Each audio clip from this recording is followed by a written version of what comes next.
Hello students, তোমাদের সবাইকে স্বাগত আমার চ্যানেলে। দেখো, পদার্থের তরল অবস্থার সাজেশন ভিডিও নিয়ে আজকে চলে এসেছি। আর এক চ্যাপ্টার থেকে তোমাদের 8 নাম্বার থাকবে পরীক্ষায়। আর তোমাদের ক্লাস 12-এর থার্ড সেমিস্টারের এক্সামের আর মাত্র কিছুদিন বাকি। তো তোমরা সবাই খুব ভালো করে প্রিপারেশন নাও। যে যে টপিকগুলো ইম্পর্টেন্ট বলছে সেই টপিকগুলো বেশি বেশি করে পড়ো, অবশ্যই অনেকটাই কমন পাবে। তো পেজ নাম্বার 3 থেকে স্টার্ট করছি। পেজ নাম্বার 3-এ প্রথমে ইন্ট্রোডাকশন রয়েছে, সেটা বাদ দিচ্ছি। তারপরে হচ্ছে দ্রবণের গাঢ়ত্ব রিলেটেড অঙ্ক থাকবে। দেখো, অঙ্কর কোনো ইম্পর্টেন্ট সেরকম কিছু হয় না, অঙ্ক তো যে কোনো কিছু দিতে পারে। তো নর্মালিটি, মোলালিটি এগুলোর অঙ্কগুলো তো তোমাদের সব জায়গায় কাজে লাগবে। এরকম ডিরেক্ট তুলে নর্মালিটি বা মোলারিটির অঙ্ক হয়তো দেবে না, কিন্তু ভেতরে ভেতরে তোমাদের নর্মালিটি মোলারিটি কনসেপ্ট লাগবে এবং সেই সূত্র দিয়ে অঙ্ক করতে হবে। ঠিক আছে, তো সেটা তোমাদের, তাই জন্য এই অঙ্কগুলো তোমাদের করতেই হবে, এগুলো ম্যান্ডেটরি। ঠিক আছে, প্রথম দিকের পেজ মোলারিটি, মোলালিটি, নর্মালিটি, তারপরে হচ্ছে মোল ভগ্নাংশ, এগুলো সূত্র রিলেটেড অঙ্কগুলো তোমাদের জানতেই হবে, কারণ এইগুলো দিয়ে টোটাল অঙ্কটা থাকবে না, কিন্তু এইগুলোকে কাজে লাগিয়ে অঙ্ক করতে হবে, এরকম অঙ্ক থাকবে। ঠিক আছে, তো সবার ফার্স্টে তোমাদের যেটা পড়তে হবে page number 15। Page number 15 Henry's law, very very important. ঠিক আছে, হেনরিজ ল থেকে কোশ্চেন একটা থাকবে। তো পেজ নাম্বার 15 হেনরিজ ল থেকে, মানে 1.5.1 এই টপিকটা তোমরা পুরোটা পড়বে, এবং 1.5.2, ঠিক আছে, এবং 1.5.3 এই তিনটেই তোমরা পড়বে। ঠিক আছে, এই তিনটেই তোমরা পড়বে। নেক্সট হচ্ছে তোমরা পড়বে কঠিন দ্রবণ, বাদ দিয়ে দিচ্ছি, এখান থেকে সেরকম কিছু আসে না। নেক্সট তোমরা পড়বে পেজ নাম্বার 20 তরলের বাষ্পচাপ, যে যে বিষয়গুলির উপর নির্ভর করে সেই পয়েন্টটা, সেটা খুব ইম্পর্টেন্ট, এটা খুব ভালো করে পড়বে এই পার্টটা। এখান থেকেও আশা করছি কোয়েশ্চেন থাকবে।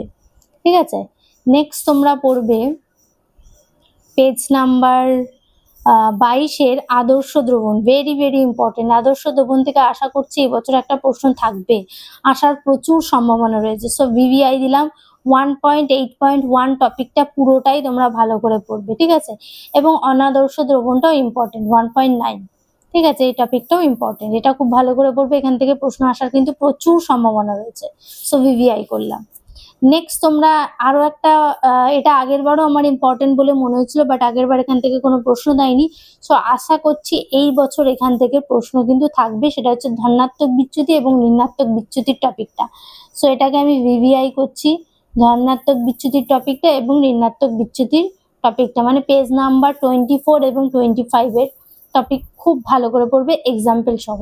ঠিক আছে, নেক্সট চলে যাচ্ছি পরবর্তী অ্যাজিওটপিক মিশ্রণটা পড়বে, অ্যাজিওটপিক মিশ্রণটা ইম্পর্টেন্ট। ঠিক আছে, নেক্সট চলে যাচ্ছি।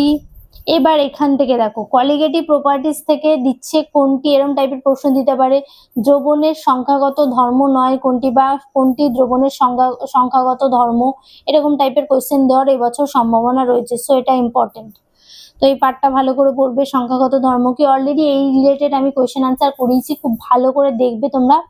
আর এছাড়াও আমি ঠিক করেছি কোন কোন টপিকগুলো ইম্পর্টেন্ট, তার উপর ছোট ছোট কিছু ভিডিও আমি আপলোড করবো, কিন্তু তার জন্য তোমাদের কমেন্ট করতে হবে তোমরা কি চাইছো এরকম ছোট ছোট শর্টস ভিডিও আপলোড করি। এটা যদি তোমরা চেয়ে থাকো তাহলে অবশ্যই কমেন্ট করে জানিও, তাহলে আমি ছোট ছোট শর্টস ভিডিও তোমাদের জন্য আপলোড করব। ঠিক আছে, তো এখান থেকেও তোমাদের প্রশ্ন থাকবে কলিগেটিভ বা সংখ্যাগত বা সমাবর্তী ধর্ম থেকে, এখান থেকে তোমাদের অঙ্ক থাকবে কিন্তু। ঠিক আছে, বাষ্প দ্রবণের আপেক্ষিক অবনমন সংক্রান্ত যে টপিক সংক্রান্ত যে প্রশ্ন, মানে সূত্র আছে, সেই সূত্রগুলো থেকে অঙ্ক থাকবে। তো অঙ্কের কোনো আলাদা করে ইম্পর্টেন্ট কিছু দিচ্ছি না, অঙ্ক থাকবে। অঙ্কের এই সূত্রটা অবশ্যই ভালো করে পড়বে, এই যে P naught minus P by P naught equal to x2। ঠিক আছে, এই সূত্রটা তোমরা অবশ্যই পড়বে। পেজ নাম্বার 29-এর এই সূত্রটা, আমাদের কি কি সূত্র পড়তে হবে সেটাও বলে দিচ্ছি। নেক্সট হচ্ছে দ্রবণের স্ফুটনাঙ্ক উন্নয়ন সংক্রান্ত পেজ নাম্বার 33 যে সূত্রটা রয়েছে সেটা হচ্ছে এটা, এই সূত্রটা ভালো করে পড়বে। Delta TV equal to KB into M, এই সূত্রটা, এখান থেকে অঙ্ক থাকার সম্ভাবনা রয়েছে। নেক্সট তোমরা পড়বে হচ্ছে পেজ নাম্বার 37-এর আরো একটা সূত্র রয়েছে, 37-এ নেই, 38-এ রয়েছে এই সূত্রটা। 38-এ রয়েছে দ্রবণের হিমাঙ্ক অবনমন সংক্রান্ত রাউল্টের সূত্র, যেটা সেটা তোমাদের কাজে লাগবে। নেক্সট তোমরা পড়বে হচ্ছে এখান থেকে অঙ্ক থাকবে।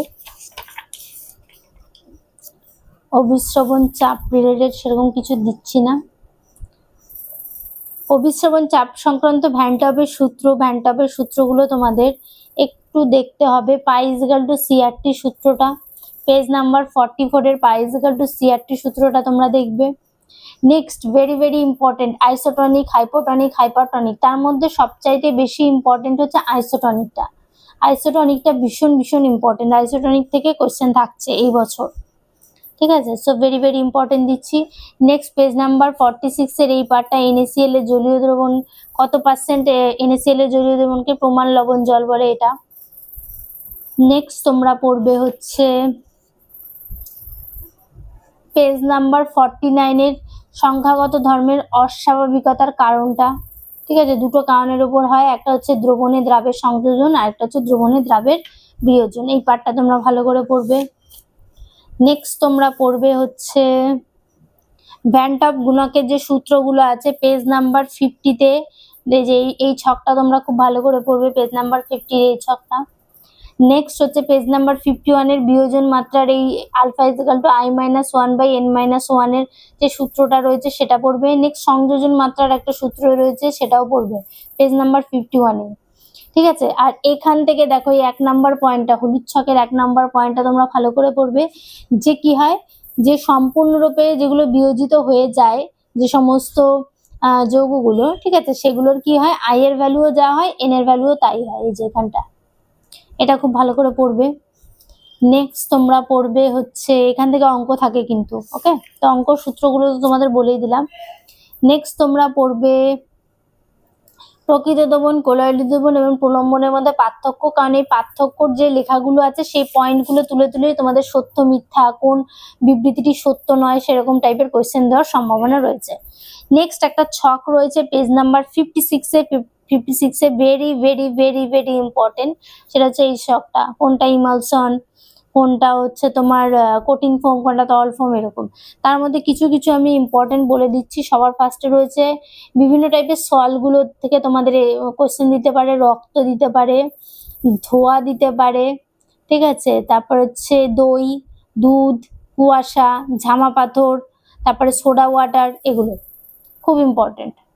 তলায় তলায় আমার দাগ দেওয়াই আছে, দেখতেই পাচ্ছ। নেক্সট তোমরা পড়বে ভেরি ভেরি ইম্পর্টেন্ট টপিক, সেটা হচ্ছে দ্রাবক আকর্ষী এবং দ্রাবক বিকর্ষী কোলয়েড, ঠিক আছে? এই পার্টটা থেকেও একটা কোয়েশ্চেন দেওয়ার এবছর সম্ভাবনা রয়েছে। নেক্সট তোমরা পড়বে, এই পেজগুলোর আশা করছি দরকার নেই, পৃষ্ঠতল সক্রিয় পদার্থ, পেজ নাম্বার 60-তে এই পার্টটা খুব ভালো করে পড়বে। মানে কোনটা অ্যানায়নিক কোনটা ক্যাটায়নিক, এই পার্টটা খুব ভালো করে পড়বে, ঠিক আছে? এখান থেকে আশা করছি প্রশ্ন দেবে। নেক্সট তোমরা অপলয়ন বা পেপটাইজেশন থেকে আগের বার প্রচুর প্রশ্ন এসছে, তো আশা করছি না এই বছর এই টপিকটা থেকে কোয়েশ্চেন থাকবে, সো এই টপিকটা আমি স্কিপ করছি। নেক্সট তোমরা পড়বে হচ্ছে পেজ নাম্বার 65, না 65 এরও দরকার নেই, হ্যাঁ 65 এর, হ্যাঁ অবশ্যই টিন্ডাল প্রভাব। 65 এর টিন্ডাল প্রভাবটা খুব ইম্পর্টেন্ট। টিন্ডাল প্রভাব থেকে এবছর প্রশ্ন দেওয়ার সম্ভাবনা রয়েছে। নেক্সট হচ্ছে তোমাদের ব্রাউনীয় গতি থেকে একটাই আসে, সেটা যে জিগজ্যাগ মোশনের থ্রু হয়, তবু ব্রাউনীয় গতিটাও পড়বে।